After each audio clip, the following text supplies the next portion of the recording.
Many people are educated but not totally mannered. Napakaraming ganito. Tapos may mga tao na nai-intimidate lalo na kapag mataas talaga ang pinag-aralan. Well educated but not totally mannered. Meron akong alam na kwento.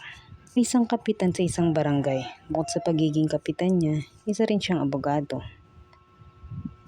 Isang beses pagdating niya sa barangay hall na pinapasukan niya, dumating siya na halos hating gabi na. Sa bungad pa lang ng barangay hall, nakita na niya ang mga tanod. Ngunit may isang nakakuha ng atensyon niya. May isang tanod na may edad na ang nakaupo at natutulog. Nakabuka pang bibig nito. At dahil sa inis ng abogadong kapitan ng barangay, nilagyan niya ng nilamukos na papel ang bibig ng tanod.